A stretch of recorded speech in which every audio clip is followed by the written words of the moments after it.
G'day. A lot of people think jiu-jitsu is about strength, but that's natural, guys. We have to rely on technique.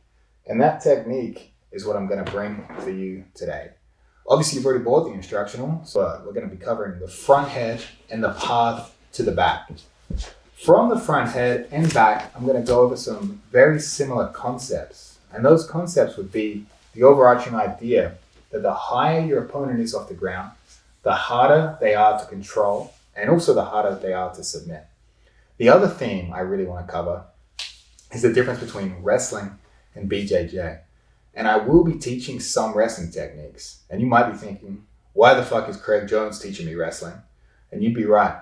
But what I want to show is how those sports are two different sports. And what you can do in wrestling, you can't necessarily do in BJJ. And obviously what you can do in BJJ is generally illegal in the sport of wrestling. So wrestlers are very good front headlock go-behinds, and they're good at defending from front head, but they don't have to worry about the threat of submission.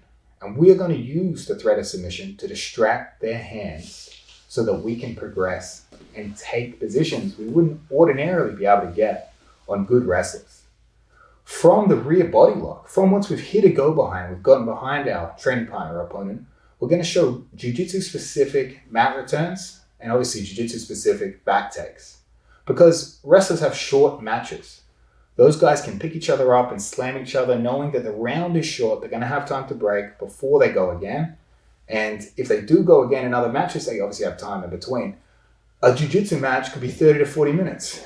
And if you think you could pick someone up and keep slamming them for 30 to 40 minutes, you are either insane or you're Nicky Rod. So today and throughout this instructional, we're going to be heavily focusing on the difference between jiu-jitsu and wrestling and the similarities and what techniques we can steal from wrestling and implement into jiu-jitsu. In jiu-jitsu, there are two bottom positions. A lot of people think that there is one bottom position, and that one bottom position is guard. But we also have turtle. Turtle is a bottom position too. And when we approach turtle from a front head, just like from the guard, we have to beat the legs. Front head, we have to beat the arms. If I recklessly try to get from a front head to Placido's back, he can secure a leg and reverse me and put me down. Just like from guard, if I recklessly try to pass Placido's legs, we can get submitted and we can also get reversed. If I throw these legs out of the way, leave some space, he can reverse me.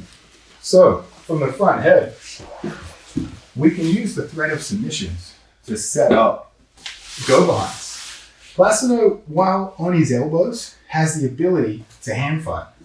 He can fight my hands, but of course, if he's hand fighting me, he is not underhooking me.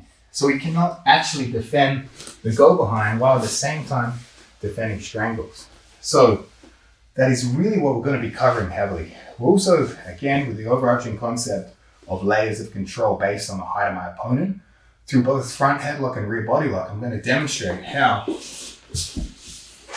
Placido has less options from turtle than he does from 4-point, and of course than he does from standing front head. We're going to talk about how getting them down and keeping them down is the trick to control. From the rear body lock, we're going to talk about how having an opponent on the hip is the best form of rear body lock. Turtle would be next. 4-point comes after that. And standing comes next. Again, the higher they get off the ground, the more difficult they are going to be to attack, more likely they are to be counter or escape. And those are going to be the overarching themes of this instructional, how we can translate wrestling and jiu-jitsu and borrow from each, and how that's going to impact the modern jiu-jitsu game and where the sport is heading with obviously ADCC and submission grappling. All right, guys, laying the foundation for a good front headlock, right? So let's have a look at some details here. In terms of leg positioning, I definitely don't want two knees on the floor because if Placido does drive through me, we're increasing the amount of friction we have on the floor. And if Placido is explosive, I might not be able to slide back far enough in time to sprawl out. He's going to get a connection to my legs. And we can't really attack too much from the front head if he's got a solid connection to the legs. So we're going to be coming into a split squat, and the leg that's up is the same side as the elbow grip, or the opposite side to the chin strap. I don't want to have it on the other side because, again, this is just super easy for Placido to start powering through and moving through, elbow passing and everything, right? So we're going to be placing chin strap side knee on the floor. We're going to be placing elbow side grip into a split squat. So if you look at my foot positioning again, this is where we're going to be sitting. And you can see I'm on my toes here, but generally speaking, if I'm worried about someone driving through, we're going to be having the flat of our foot to the floor because it's easier to slide. I'm on my toes, that's grip right there. In terms of arm position, again, our biggest worry is an elbow pass, right? So if I grab a chin strap at a right angle, I'm giving Placido my elbow very easily. If he uses his left hand to elbow pass here, he can pass it right through. So I want to take a chin strap and I want to pull the elbow back to me. And sometimes the only way we can do that is if I turn Placido's head slightly. So when I cup the chin, I can turn it slightly towards me and it allows me to pull my elbow to me. And if my elbow is pointed to me, there's no elbow pass. He has to pull my elbow to him to pass it. So if he grabs my elbow, he's going to pull it to him and he's going to shoot it through. So the better we can keep our forearm pointed towards us, the better. And again, that is a shallow chin strap where we turn his head slightly and pull the elbow to us. What we're going to be doing with our secondary hand is we can place it anywhere from armpit to elbow.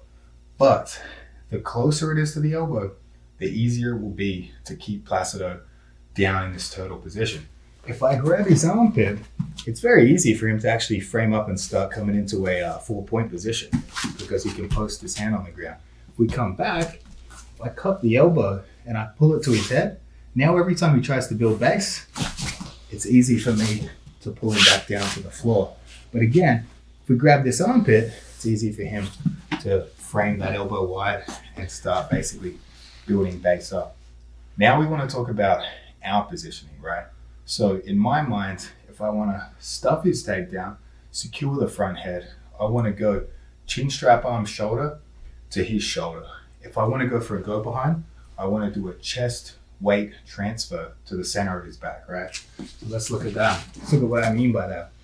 I want to have my shoulder in front of Placido's shoulder because if Placido drives through me, he's driving into my shoulder.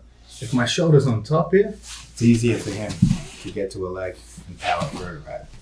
So when we're talking complete control, shoulder to shoulder, chin strap hand, shoulder to this hand, this shoulder here. So to summarize these points right now, narrow chin strap, elbow grip, chin strap side knee to the floor, elbow side leg, split squat. And now I pull his elbow to his ear. Placido's trying to move here. He's trying to get some stability here. Very easy for me to stuff him to the ground. Once we put him in an unathletic position, we can do this chest weight transfer, which I take my shoulder and I place my chest on top. And that's where we can start doing go behinds. But again, I don't want to be really having that chest weight transfer unless he's down on his elbows in an unathletic position. If he's on his hands here and I place my chest on top, he can sit out or he can get to my legs. So again, we want them in a unathletic position before we do this chest weight transfer. So let's try it from a different angle. Chin strap hand and shoulder to shoulder. Elbow grip, not armpit grip. And we're sprawling our legs back. Elbow foot is going to be split squat. Chin strap knee is going to be on the floor. So Placido's driving, trying to build base here. It's easy for us to pull him to the floor.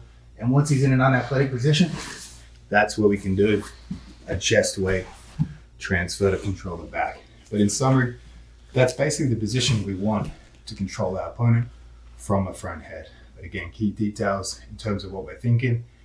Their ability to escape relies on them getting height and getting back to their feet. And in that sense, the elbow grip, super strong, super important to keep them down. We want a narrow chin strap. We don't want a deep one. We can use a deep one to set up high risk guillotines, but we really want that narrow chin strap to prevent elbow passing escapes. We need our leg position perfect to prevent them driving through us, securing the legs, and that brings me back to shoulder position. Shoulder to shoulder, and he's going to stay put and not drive through you until the time's right for a chest weight transfer.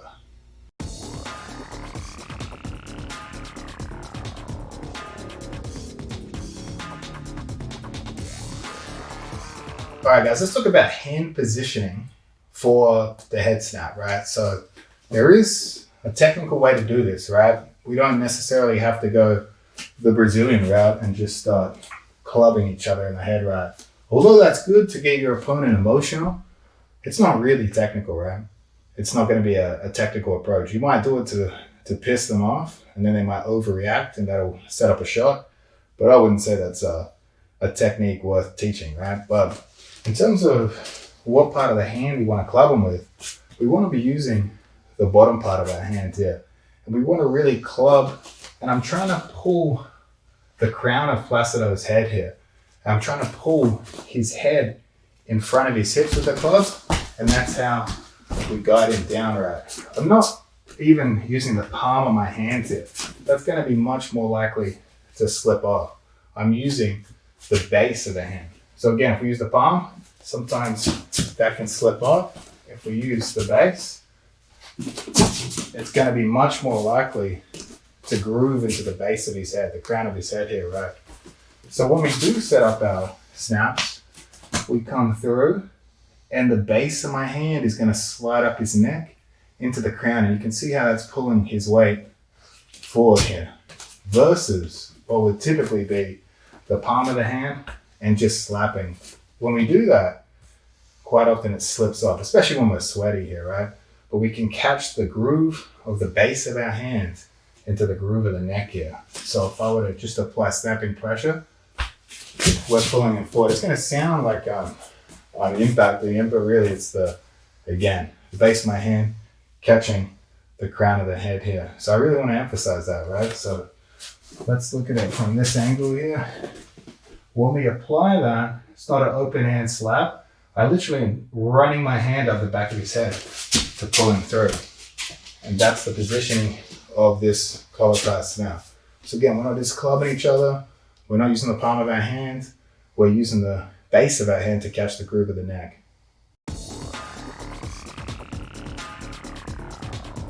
Let's talk about how we're actually going to snap them, the direction of the snap, right? So remember, when I demonstrate this isn't going to look realistic at all. And it's not going to be a realistic scenario, but I just want you to remember these points for when you actually do the snap, because probably the worst thing you could do in wrestling would be to snap someone onto your lead leg and get taken down, right?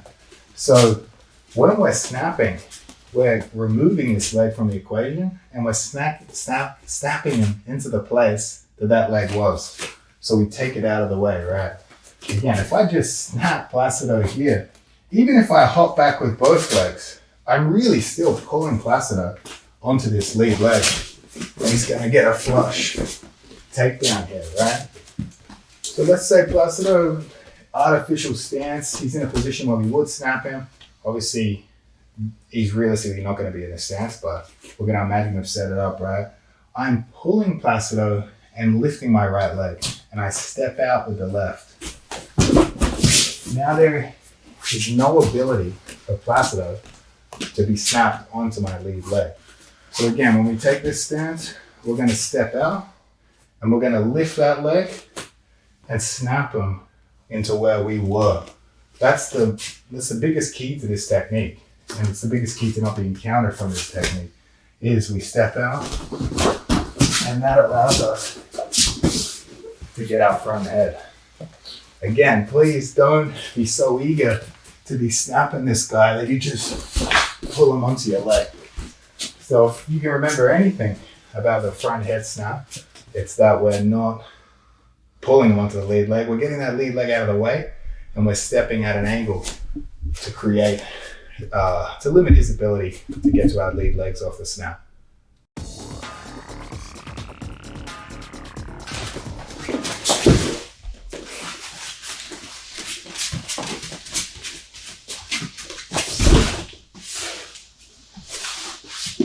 All right, guys, let's talk about a very basic down block in wrestling, right?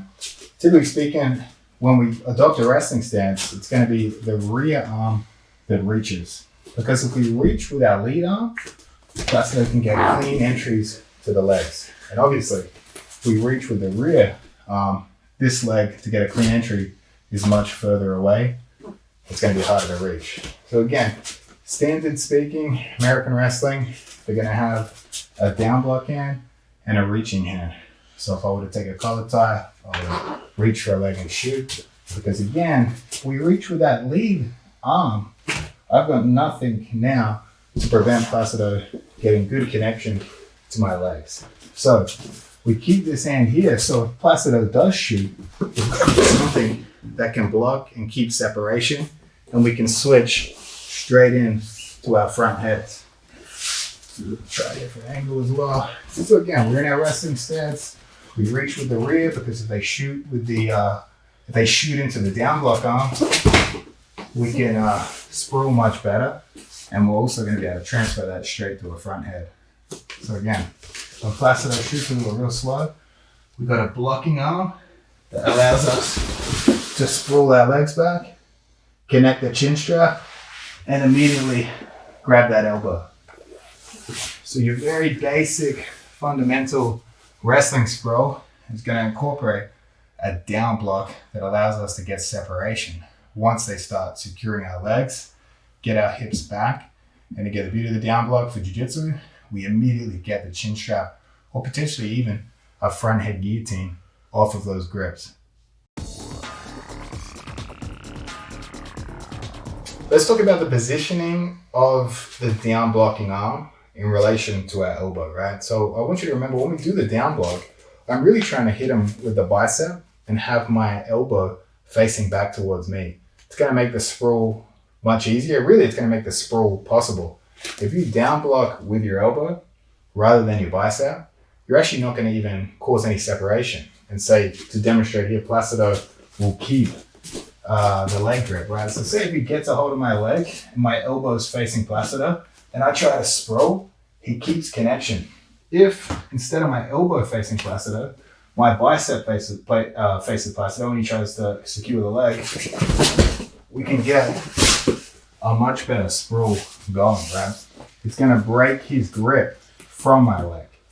If we use the elbow towards, it's never going to work, right? So elbow, no matter how hard I sprawl, he's probably going to move through me, continue to take down, or really just keep control of the leg. If it's the bicep, Placido secures the leg, and we start sprawling, much easier to cause separation here.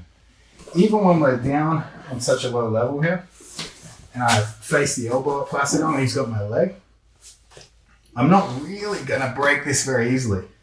If I turn my bicep towards Placido, it allows me to sprawl and clear that grip much, much better. So again, a minor detail, but it makes a big difference in terms of whether or not that down block is actually going to remove the connection they have to your leg.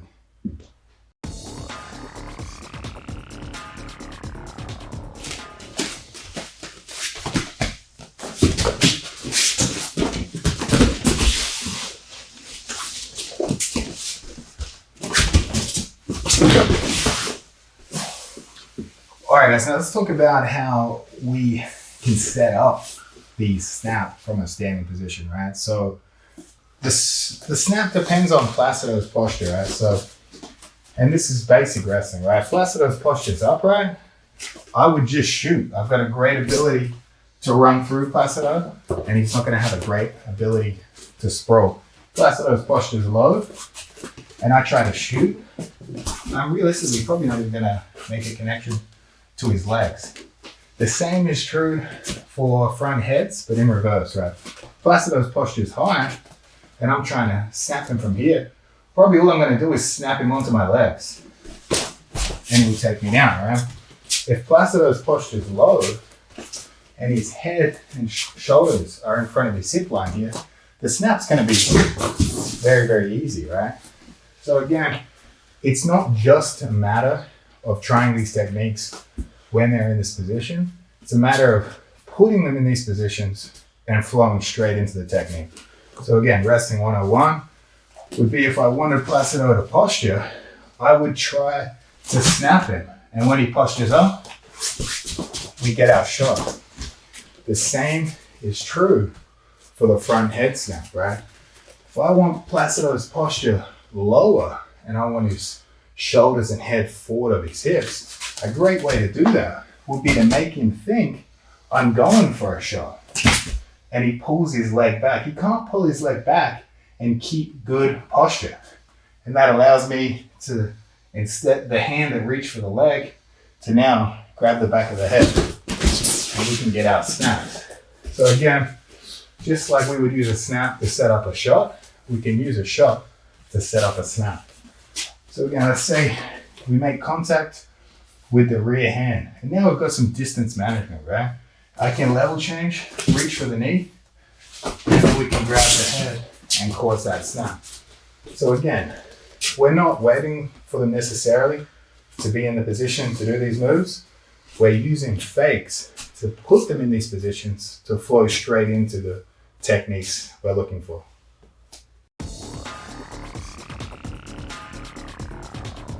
All right, guys, we're going to talk about how to do an underhook snap now, but really, we should cover just some basic ways to get to the underhook.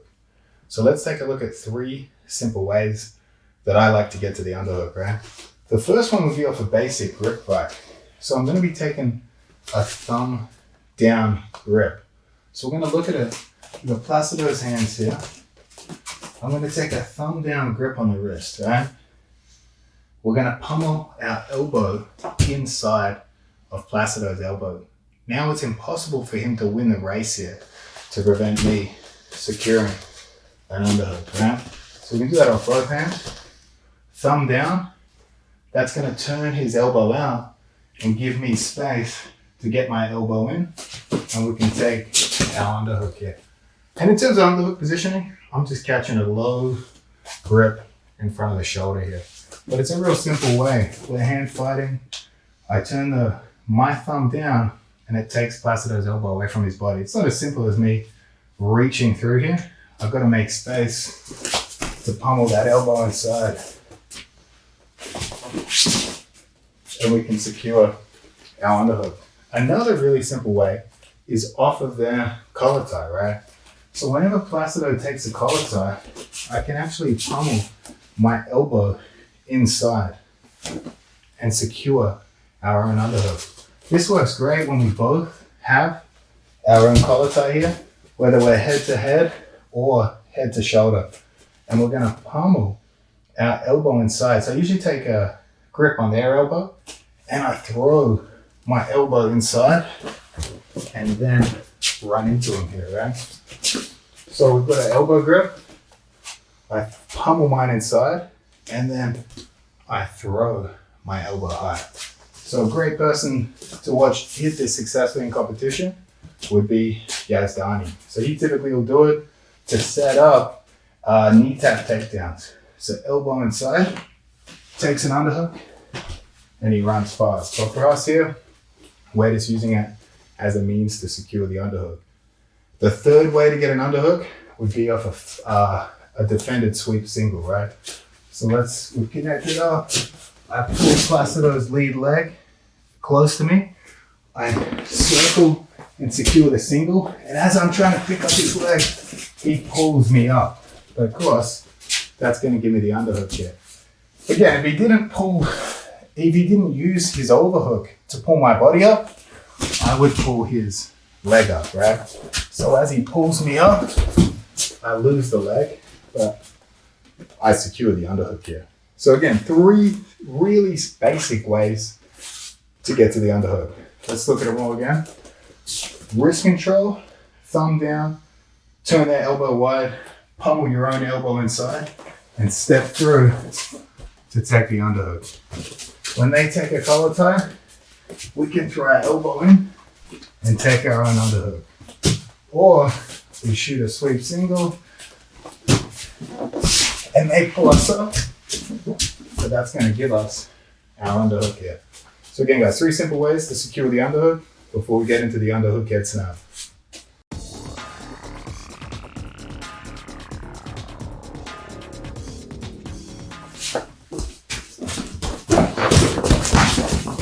All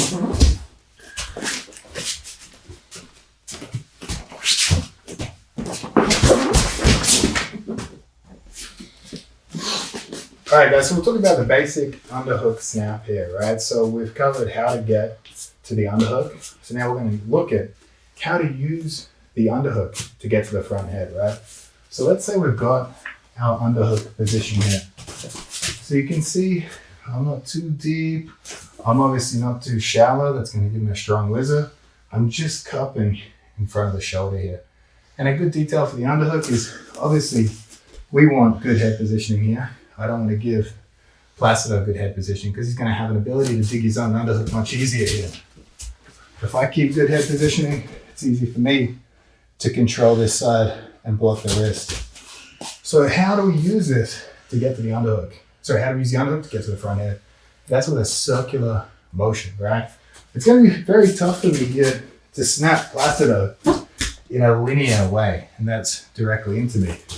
But I can use the underhook. So we'll demonstrate without the grip on the head first, just to show you the circular motion. And sometimes you can hit this without control over the head. The technique just has to be perfect, right? So I'm pulling Placido in front, trying to pull his shoulders in front of his hips here. So when I use the underhook, I'm pulling him forward. But you see how he catches up. He relines himself up here to keep his posture good. As I pull him forward, I circle, and it decreases his ability to keep his hips forward. So when I pull him forward, his upper body comes forward, and he squares it back up by walking forward. But if we pull him forward and around, it's tough to keep getting your hips back underneath to adjust your posture, right? So we'll look at from this side. So again, I'm pulling Placido, so Placido doesn't react here. I pull his shoulders in front of his head to start generating the snap. But of course, when we do that, he walks in and walks his hips back forward. So we have to create a circular motion. And I'm basically pumping that underhook. I pull him forward and around, until of course he's forced to post his hands to the floor. If he doesn't post his hands to the floor, Placido is going to go flying. So he has to create stability. And then we can use a collar tie as a guide. And instead of your typical collar tie, I'm going a reverse collar tie here. So I'm posting and keeping weight on the back of his head. So we pull him forward and around. And then we can immediately secure our front head position. But this hand, I don't want you to think of it as a typical collar tie where we're pulling. It's just guiding him. So we're guiding him in a circular motion. So we'll do one to see what would happen if Placido refused to post his hands on the floor. And then we'll do one where you realistically see what a typical response is. So if Placido is so crazy that he won't concede for stability, he's going to fall right over here, right? But if Placido realizes his danger, and he posts on the mat, we're going to get the front head every time. So remember, if you're training with beginners, the first time they're probably going to go flying. But don't assume that's how most of them are going to go. Most of the time, guy's going to sense danger, he's going to post a hand on the floor and invite the front headlock position. We're going to cover how we use the Russian to get to the front head. But first, obviously, you're going to be asking, what is a Russian? A Russian is a Russian tie. It's a type of tie-up that's very popular in Eastern Europe, right? I'll demonstrate what it is and then I'll show how we get there, right? So your basic Russian tie is going to be palm up, wrist control, followed by a deep inside grip here, and basically shoulder to shoulder pressure. We have control over them here because we're basically behind the elbow. We can pull downwards pressure, we can pull them back into us here, but it's a tough control for Placido to beat here. And we do have the ability that Placido can't really use his head to fight here. He can't turn that in, we can stay behind here. So this is your grip. How do we get to this grip? typically speaking, it's easiest off a collar tie. So when Placido grabs the collar tie, I'm going to be reaching inside, looking to grab the wrist and throwing my shoulder down to clear that grip. So when we combine those two, it gives us this Russian tie grip here, which again is very difficult for Placido to fight against. So your basic drill to learn how to do this would be Placido can just go side to side.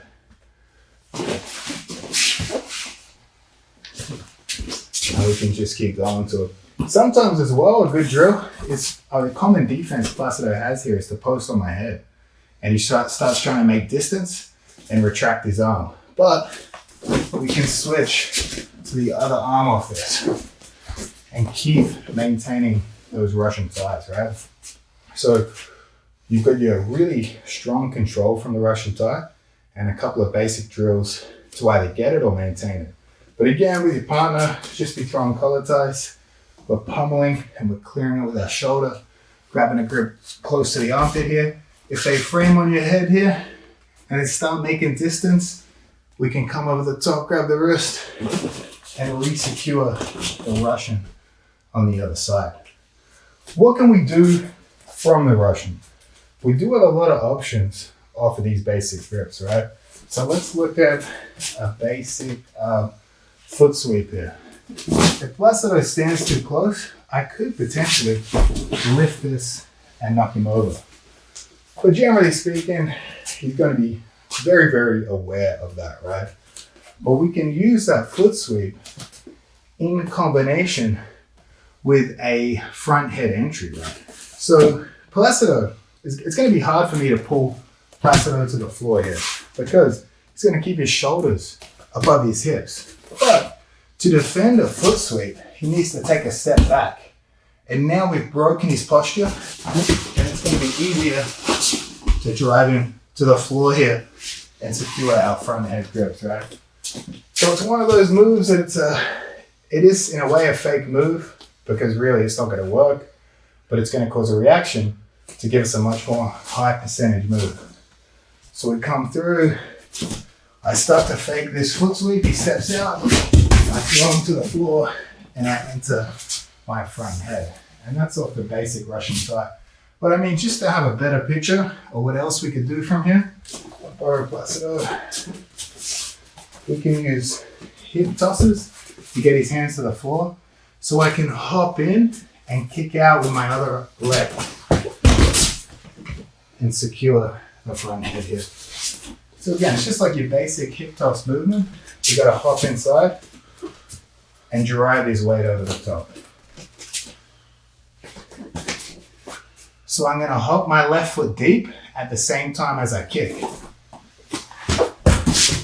Then I use my shoulder to shuck him over the top. So we've got two basic ways to get to the front head from the Russian tie. Some of your more simple options from this position, the most basic being a kind of go-between, is I gotta get this hand above the elbow as I circle to Placido's back here.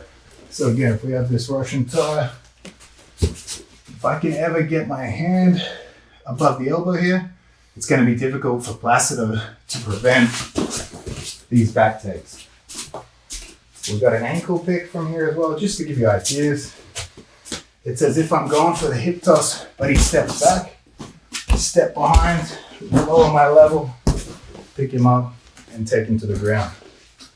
So again, sort of an all-encompassing introduction to what we could do from the Russian tie. But specifically for the scope of this instructional product, because we're looking at pathways to the front head, I want you to remember, most of all, that we can use a foot sweep to cause them to step out, drive them to the ground, and circle back to the front head.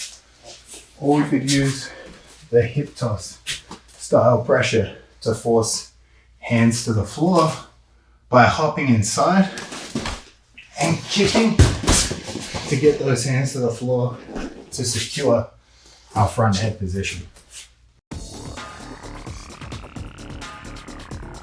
All right, guys, we're going to talk about the Russian tie and how we've got variations of grip, right? So what we did earlier we just did a basic grab of the wrist, whether that's with a thumb or without a thumb, and we're holding it against our chest and we're under the armpit here. But again, when it gets sweaty, it can be hard to keep a good grip on this. So we can take a variation, which is a figure 4 variation. So the hand that's cupping the bicep here is gonna pummel deep, and it's gonna hook under our other hand here. And I'm not hooking palm up, I'm hooking palm down. So now when Placido is trying to clear this grip, very, very tough, right? And it actually gives us a better ability to drag to the floor to secure our front heads. So again, we've got our regular Russian. All we're doing is funneling this hand deeper here. And we got a really tight connection here. So Placido is trying to clear these grips. It's going to be much tougher, right? Whereas here, if we hang out here too long, especially when we're sweaty, Placido can start clearing grips. Obviously, we can follow that up with stuff. But through this grip, we want a more stronger connection.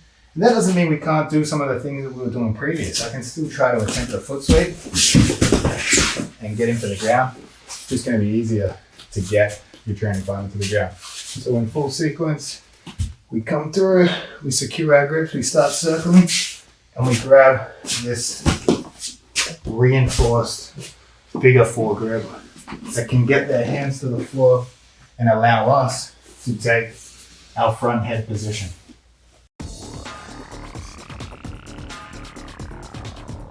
So guys, we're talking about Russian ties here, right? And I want to tell you where I first got experience with the Russian tie, because obviously being from Australia, we don't have wrestling in schools, high schools, universities. We really don't have any wrestling at all, freestyle wrestling. So it was very hard to learn wrestling in Australia, and most of the people we had to teach us wrestling were from Russia or Iran. So my first instructor in wrestling in Australia was when I moved to Melbourne, and it was this guy named Talgett. And Talgett had moved to Australia quite a few years ago, and he had actually been a very, very high-level wrestler in Russia. And he moved to Australia with his trade, which was carpentry, and it was this amazing wrestler that would teach wrestling at night and basically work full-time as a carpenter. But Talgett, back when he lived in Russia, was elite level. And I believe he had qualified for the Olympic Games for Russia or close to, and took a pretty bad injury and got eliminated as becoming a Russian Olympian. I remember him even telling me a story about when he faced off against Busavar Saitiev, which obviously a lot of people consider maybe the greatest wrestler of all time. So Talgett actually, when he moved to Australia, his wrestling was still so good in his mid-30s that he would still beat everyone in competition there. And he actually completed his dream of becoming an Olympian, not for Russia, but for Australia. And if I had to guess, I would say he was probably the oldest competitor going to the Olympic Games. And he was at the most recent Olympic Games, which was 2016, right? When was that? Yeah, because the most recent got canceled, right? Yeah, 2016, where was that? That was in... I do not remember. We can't remember. But we can fact check after. We'll fact check. But Talgett actually, even though he had a full-time job, he went to training and competed in the Olympics. Unfortunately, if you guys go back and watch his highlight reel, during one of the scrambles, he broke his rib as his, I believe it was a Japanese or Korean wrestler, shot a takedown on him, and he tried to wave off the match, and he made the fatal mistake that they tell us all not to do, is to post on the ground during a takedown, and unfortunately dislocated his elbow. But he had a bad run for that Olympic Games, but historically was a very excellent wrestler, probably still the best instructor in Australia. And he showed me a lot of tricks off the Russian tie. And I want to show you one today, but I just want to give credit to where it came from, Talgett, because this is a move you don't typically see, but it's a move he would use quite a bit, right? So he would secure the Russian tie, and he'd do this very interesting thing where he would place their thumb inside his hamstring here. Because of course, if I want to set up a shot off the Russian tie and I'm weighing down on Placido and he postures up, we get a clean takedown. But of course, Talgett was actually quite a bit smaller than the jiu-jitsu guys he was wrestling. And really, it's going to be very tough for him to sink weight here. But what he would do is he'd place his hamstring inside here and start to slide away. So even here, Placido's trying to posture up. He's taking my whole body weight at the edge of his shoulder. And sometimes he'd use this grip to enter the front head. But what we want to do when we're doing this is pull, using the weight of your leg. I'm pulling Placido's elbow away, and it's pulling him forward in a way that it's very difficult to resist. But of course, again, if I do start placing the hamstring and that's not enough and he's ripping out, we could still get clean shots off this. But for the purpose of jiu-jitsu, for the purpose of this instruction, we're trying to get to the front head. So when we take this grip, we're quickly placing our hamstring. So Placido's trying to posture. If I stay still and try to sink, it's not going to work. But I want to hop out and we can secure the front head. Or really, if you get such a clean mat return off of this, we could really bypass it and go straight to the back. But I want you to know you can get both options there. So one more time. Yeah, very, very difficult for Placido to prevent this. But the key is I'm turning my Placido's thumb back to him. I'm hooking. I've got weight on the back of his shoulder and we're hopping to secure our front headlock position. But again, a very interesting trick that Talbot showed me when I was living in Australia, but very, very strong. Gives you the ability to put your entire body weight basically into that Russian tie.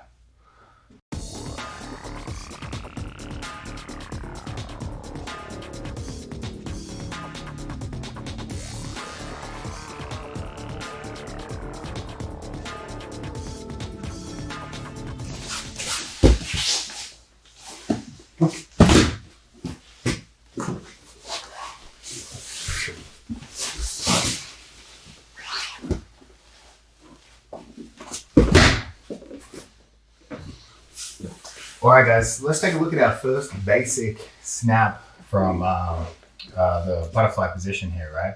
So in this particular snap, we're going to be covering when our opponent has a low posture. So typically you'll see this when guys are trying to defend leg locks. They'll keep their posture really low as if they're framing. And again, if we just spammed leg locks and tried to elevate them from there, they're in the wrong position and we wouldn't make that happen. But we can easily snap them into the floor. So this particular one is a same side snap. We call it the same side snap because the hand I'm snapping with is also the hand I'm chin strapping with, right? So we'll cover the cross snap shortly, but for now, let's take another look at the same side snap. So again, Placido's gonna have a lower posture here. So this is our cue to get it. And we're gonna see a lot of this if I was trying to come into Placido and elevate him here. Really, if his hips and head are that low to the ground, even if I did make a good connection, it's going to be tough for me to get underneath. Whereas if he had a more neutral posture, it's going to be easier to elevate and go into a leg entries. So again, he's got low posture, which means we're not going to force a different technique.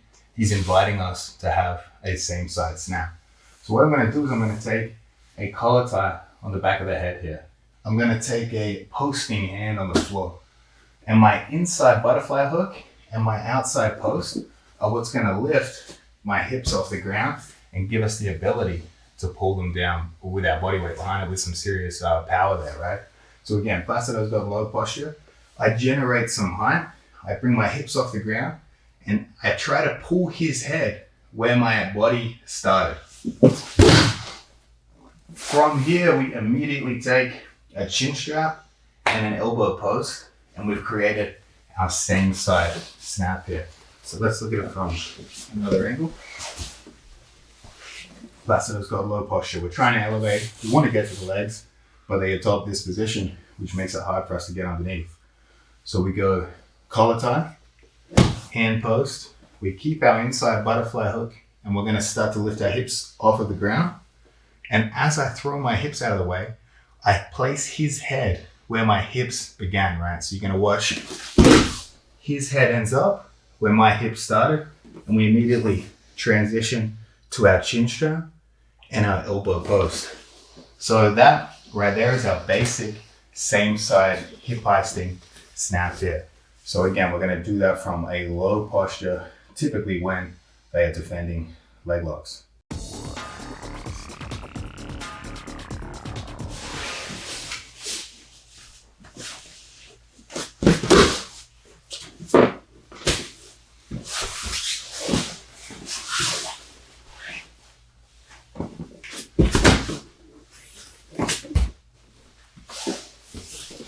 All right, guys, so we're going to take a look at a cross hip snap from when our opponent has low posture.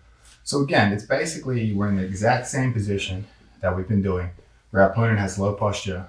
And again, generally, this is when they're very evasive, concerned about leg locks. Again, they don't want us to be able to elevate them. Placido has a neutral posture. We can easily get underneath, elevate, and start to attack the legs. So when guys are worried about this, their posture starts to get down. We have no space to get underneath, but we have space to start hitting a cross hip snap. Because when Placido's posture is low, it's easy for my head and eventually my hips to start getting above his body weight, right? So just like the same side snap, we're going to be taking a collar tie, we're going to be taking a hand post, we're going to have one foot in between their legs. We generate some height by lifting our butt off the ground, and we're going to pull their head where our hips were. So I pull my hips out of the way, I stuff Placido's head into the ground, I don't take weight off the top of their head, I switch to a chin strap and secure my elbow positioning here. Again, low posture, it's difficult for us to get underneath. And again, this is why we wouldn't force just spamming leg lock entries, right? When they give us a certain position, we take a certain reaction, right? So collar tie, hand post, we have our foot framed in between their legs, and that's going to allow us, with our hand post and inside foot, to start to generate height with our hips. I jump backwards, and I stuff his head where my hips used to be. Without taking weight off the back of his head, I switch to a chin strap, and I look for our elbow positioning here. And that's how we generate a cross hip snap versus a same side hip snap.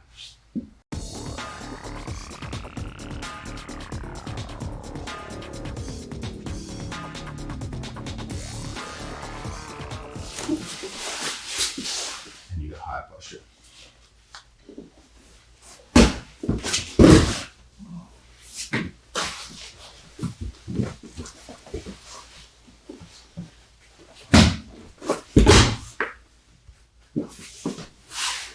All right, guys, so let's look at how we could take a hip heist and a same side head snap on our training partner or opponent when they have higher posture. So if we look at Placido's posture here, he is not really inviting a head snap because his head is high. It would be foolish for me to just try to snap Placido down from here. It's going to be difficult. But we can use a sort of an action reaction to force him to move where we want him to move. So from here, if Placido's shoulders are sort of in line with his hips, if I can push his shoulders behind his hips here, sometimes we can even just push people over. So again, like when our opponent has low posture, they're evasive because they don't want us to get underneath. When they have high posture, they're sort of evasive because they want to keep us at arm's reach here. So he's keeping me back, but his posture's high. What I can do, I can take advantage of this, but I can start to do a little bit of a hip heist with my hands and foot post, and I can push on his shoulder here. If I get Placido's shoulders behind his hips, he's just going to fall over. And sometimes we can even do this and stand up over our opponent. What typically happens is an action reaction. So when I push Placido, you see how he takes a frame and pushes weight back into me? What this allows me to do is switch to a collar tie and heist back out of the way to secure our same side head snap. So remember, when we snap, we're pulling his head where our hips used to be. So again, we've pushed into it. Placido's taking a post and he's pushing back into me because he doesn't want to fall over. So when we get that reaction, we place his head where our hips used to be. And because we're doing the same side snap, the same side hand that is the collar tie becomes the chin strap. So our opponent's in front of us here. They don't have low posture, which would allow us just to have the ability to start to hip heist and bring their head into the floor. They have high posture, which again is an evasive posture. It's not an engaging posture. But when I see this, I take a hand post, an inside foot, and I start to push on Placido here. So again, if he doesn't post and his shoulders end up behind his hips, we can basically just push him over. That's realistically not going to happen. It's probably not even going to happen to a white belt. People are going to have that instant reaction. to force weight back into you. But when they do force weight back into you, that's when we can generate a head snap from a position where you typically wouldn't expect to see a head snap. So I push into Placido, he takes a post, and we place his head where our hips used to be, and the same side hand that did this snapping, it's the same side hand for the chin strap. So we'll try a different angle here. And again, you can do anything really to get their weight moving back in such a way that their shoulders fall behind the hip line. So what you will see me do there is just push on the shoulder. But we can use a collar tie here. So I could sit up and get a collar tie and then generate that pulling pressure to come back in. And sometimes we can do multiple sequence of this, almost like we're pumping a head snap or a push here. So I push Placido and we generate a bit of misdirection with our intentions here. Every time Placido pushes into me, I start generating hip heisting, same side snapping pressure. And when he pushes away, he pulls away from me, I try to run him down with forward pressure. So that right there would be our same side head snap from an opponent's high posture.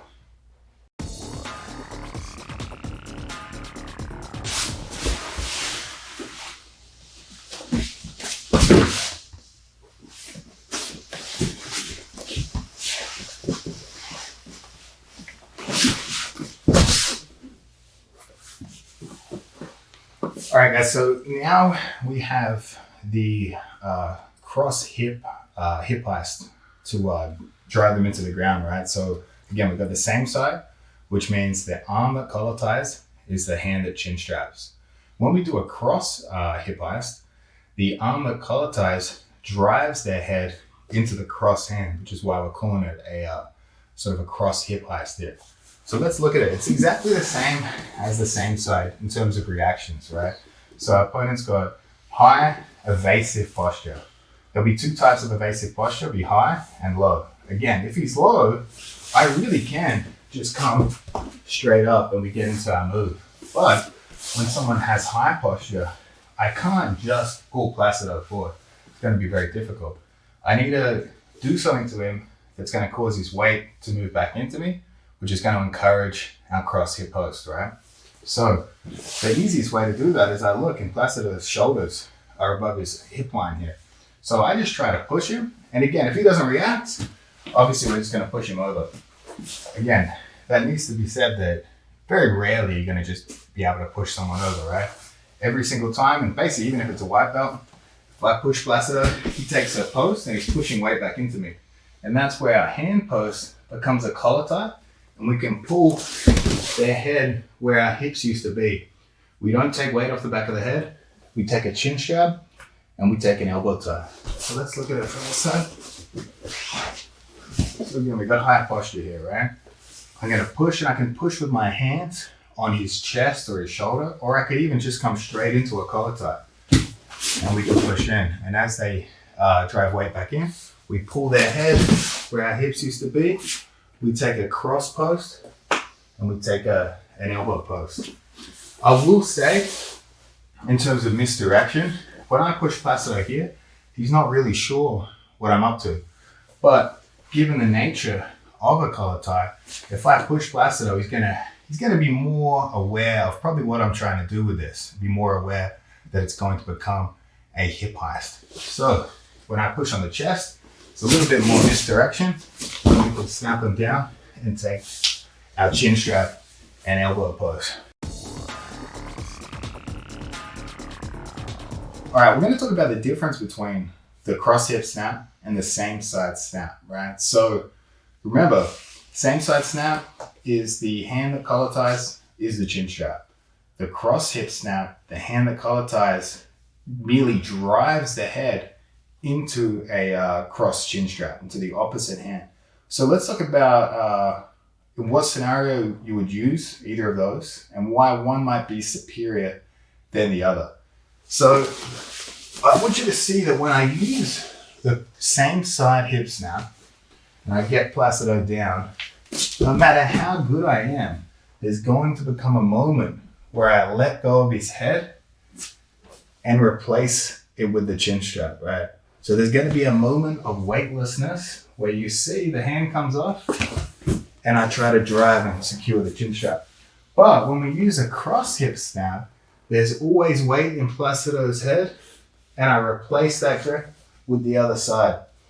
So generally speaking, in terms of safety, it's going to be better to use a cross hip snap because we don't lose connection to his head. But obviously no one is perfect at doing things on all sides. So in my experience, my personal experience, my strongest collar tying hand is my right hand. And that generally speaking means I'm right-handed.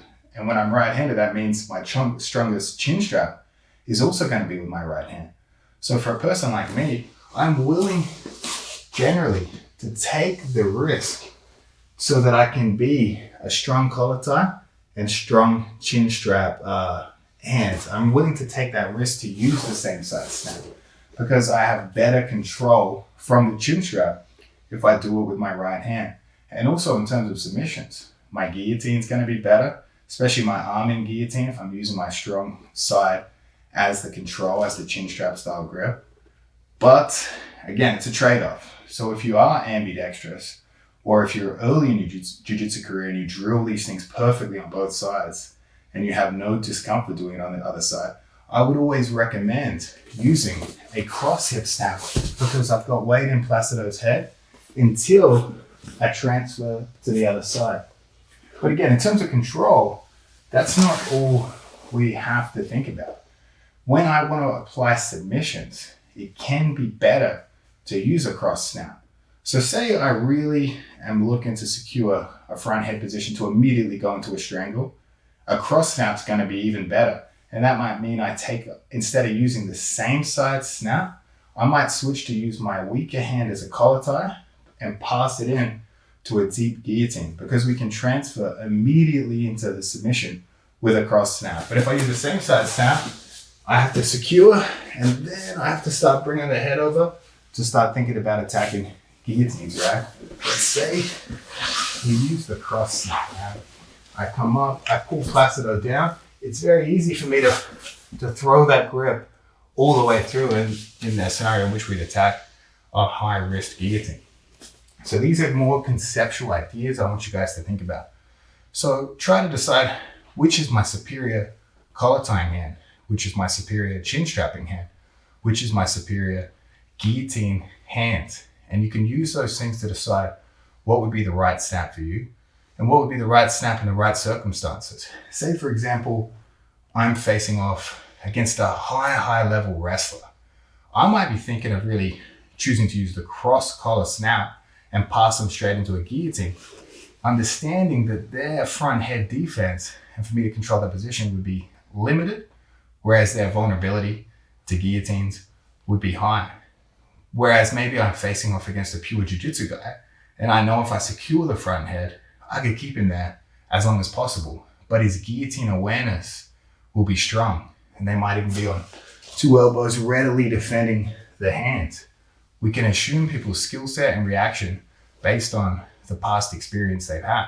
So in a scenario like that against a jiu-jitsu guy, I'd be quite comfortable using a same side snap to secure a strong chin strap style grip with my preferred hand because, again, I know their front head defense is going to be weaker than that of a wrestler in terms of purely positional, but their guillotine defense is going to be better.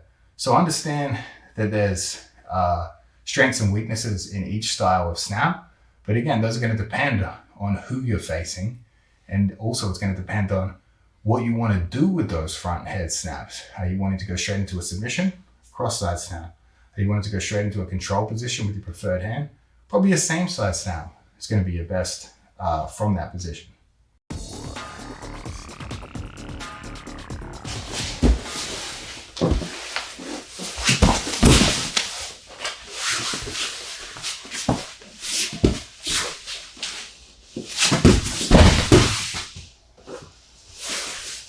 All right, let's talk about how we could get to the front head out of a failed sumigashi or a butterfly sweep. So in this particular scenario, we're trying to generate a butterfly sweep, but they're able to save one of the grips, and that's going to cause us to lose control over that sumigashi, and generally speaking, they'd back out with a low posture. And from this scenario, we could hit a same side snap or a cross side snap. So again, same side is the hand that snaps, passes into the chin strap. The cross side snap is the hand that's the collar tie, is passing cross body into a cross side chin strap. So if we look at this scenario here, we need to understand why our sumigashi sweep works and why it possibly wouldn't work, leading us to this option. So for me to hit a perfect sumigashi off a collar tie and an elbow grip, what we want to do is we want to take the elbow inside the head. So we're passing the elbow inside the head position to the center of the body, and we're touching our training partner opponent's head to the floor. And from here, if we can get their head to the floor, generally speaking, we're going to get a clean sumigashi sweep. And obviously in combination, if we get the elbow inside and we get the head to the floor, we should get a sumigashi sweep every time. But if we were to lose the sumigashi sweep, generally speaking, it's not going to be the collar tie they defend. They're going to clear the elbow grip. So when I start to apply this sweep, sometimes we just, generally speaking, don't get the elbow inside. Placido's resisting. Sometimes we get the elbow inside and they pummel it out on the way, right? So those would be two scenarios in which a key grip we lose means we would have a failed sumigashi sweep. But again, we can have a sort of a misdirection here. We can sense that and switch immediately to a sort of a same side or cross side hip high snap. So as I pull, Placido clears the grip, but I'm still able to pull his head to the floor. And the hand that was on the elbow comes back a bit, so we can turn that into a hand post on the ground with a straight arm. And the butterfly sweep hook that he jumped over can also be placed now on the ground instead of elevating, and that'll give us the ability to get height. And you can see Placido's posture is low, so I can pull him into the pocket where my hips were. So we'll look at it again. Let's look at it from this side. So we take out two grips, and for whatever reason, either we don't get the elbow inside, or we get it inside and Placido starts pummeling it out. As we drive his head to the floor, we place the hand that was on the elbow on the floor as a post, and the foot that was a sumigashi foot that would have been sweeping high, we just place that on the ground, just like we did in all of our snaps, because from these two posting positions, I can generate hip height, and I can pull Placido into the pocket where my hips were. And again, from here, same side, or we keep weight on the head, and we switch to a cross side. So from these positions, a failed sumigashi sweep leads to a perfect front head snap. But again, the sumigashi sweep isn't a fake. We're trying to sumigashi sweep them. And their defense to our sweep leads us into the front head.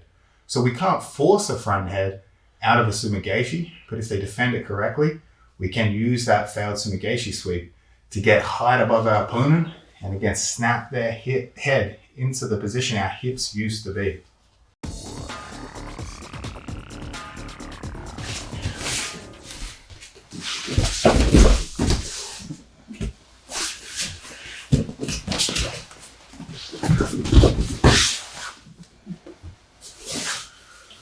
Alright guys, so let's look at how we could get a heist or a hip heist to front head from a position where we ordinarily wouldn't envision that to be possible. I mean, realistically, Placido's standing above me here.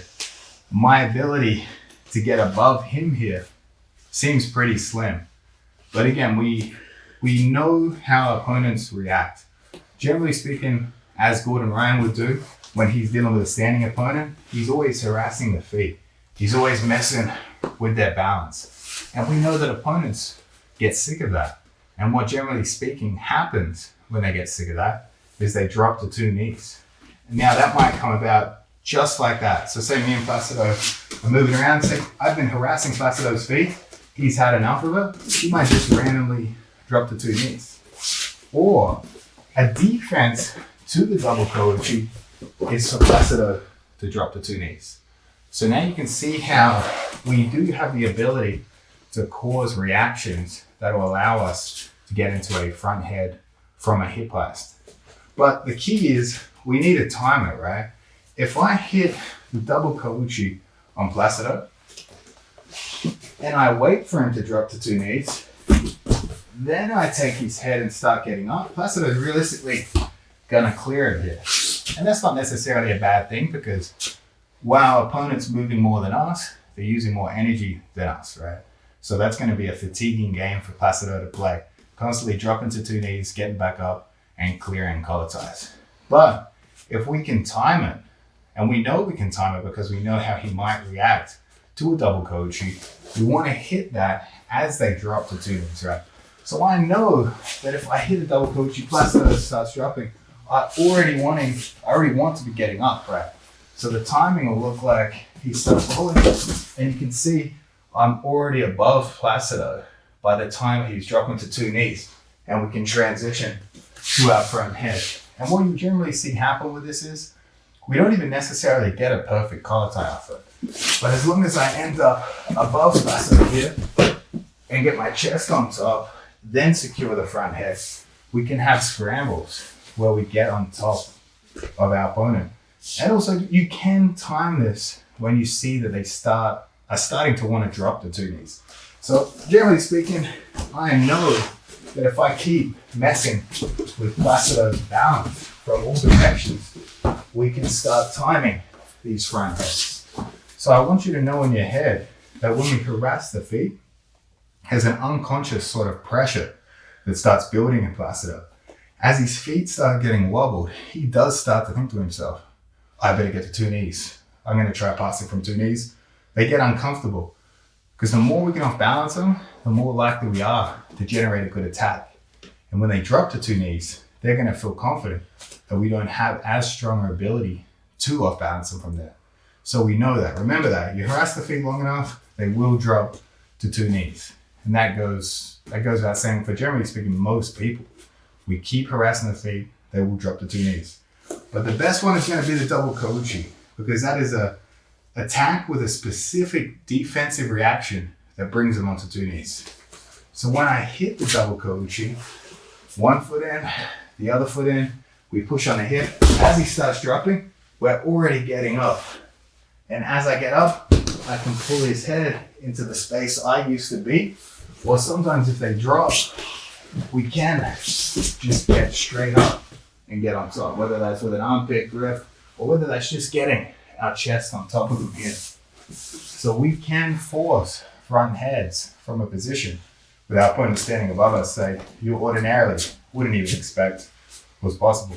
But it all comes down to timing your ability to get up as they're dropping and not waiting till they hit the knees to start generating that hip heist.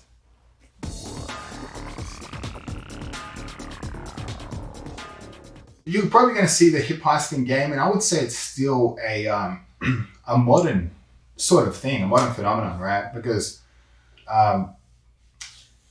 it hasn't been used as much as it should at high level. You see the DDS guys use it a lot, but I want you to understand, although this is going to seem like they are great techniques, but they fall into a larger sort of realm of techniques, right? So I don't want you to see the front head and go, oh, I'm just going to do that from bottom position. I'm just going to look for the front head. I want you to think of it as a way to add it into your game, right? When we add that into our game, we're going to force our opponents to have reactions that will lead to the hip heist. I don't want you to go out and look at your opponent and say, I'm going to hip heist on him, unless, of course, you're seeing reactions that he does regularly that would lead to hip heist. But I want you to just add it into your game, right? And by that, I mean, our opponent is going to have reactions. So Placido's on 2 knees here, right? If Placido just rushes me, easy to elevate, and we can attack the legs. If Placido rushes me just with his upper body, we've got good Sumigaeshi sweeps, right? If Placido has high posture, I can use an arm drag to come up for an underhook, place my knee inside, and get good Sumigaeshis, right? And the hip heist can fall into that based on what our opponent is expecting us to do. If Placido is seated here, and if he's on his knees, and I'm looking like I want to pull Placido in, and he starts giving a pulling reaction himself, then we can throw in the upright heist. If I've been constantly trying to pull and elevate, and maybe I have elevated Placido, but he escapes and he starts getting a low posture, I'm trying to come in, then we've got our hip heist, right? But again, let's say he's just pretty neutral here. I don't just want to go and try to pull his head into the floor. I would have to have such a huge strength and weight advantage to even realistically have a shot at doing that. But when we're playing our open guard game, maybe I'm grip fighting, I'm trying to pull, I can't elevate him, so I push, and then we snap him. You're going to see how we can flow into this, but we're not forcing it. And another way we can think about adding this into our game is jiu-jitsu sort of has an unspoken gentleman's agreement where I'm on my butt, so I play guard and I don't try to stand up. That's basically what happens. But realistically, a guard game should have equal parts ability to stand, sweep, and submit. So even if Placido knows I'm thinking a hip heisting even without a collar tie, he might start putting weight back into me. And then we can get better elevations. Or even really, if he's worried about me standing up and he puts weight back into me, I can throw in easier sumigeshis. So again, we've got all these options. Then obviously from these positions, we've even got triangle options where we can make him close and throw in upper body submissions, right? So I want you guys to be thinking of equal parts standing, sweeping, submitting, but have the highest position at the forefront of your mind as well. So when we want to implement this into our game, we want to be constantly testing, off balancing, attacking our opponent in such a steady rate that they're not thinking really of their own passing attempts or their own counter-attacking. They're just merely beginning to adopt postures that allows us to hip heist. So again, if we're playing here, say, I don't want to force the front head because I'm not going to get it. It's going to be transparent. But again, if we're thinking of pulling them to try to get underneath and they're pulling back, then we can throw in these hip heists out of their reactions, right? So it's going to be an action-reaction game that fits into a overall seated sort of sumigeshi, stand-up, submission-oriented game. And when you add it to that game, it'll be effective. But if you already don't have those other skills to just add in hip heisting to the front head, you're going to be thinking to yourself, I can't get this to happen. I'm not getting the right reactions. And the hip heist was generated and created out of that mindset. Because when I want to elevate Placido and his posture's too low, he's really low here, for me to just force an elevation would be foolish. He's obviously giving me something else. So I want you to think of the same thing with this game. If Placido's rushing me and I'm trying to hip heist, I'm never going to get up. He's going to keep me down, right? So that would be me thinking hip heist at the wrong moment. If he's rushing me though, we can elevate very easily. So rather than forcing these techniques, I want you to add it into your game. Cause your opponent to have reactions that are going to give you these attacks, and you'll have greater success at them rather than, again, just forcing the hip heist to front head position.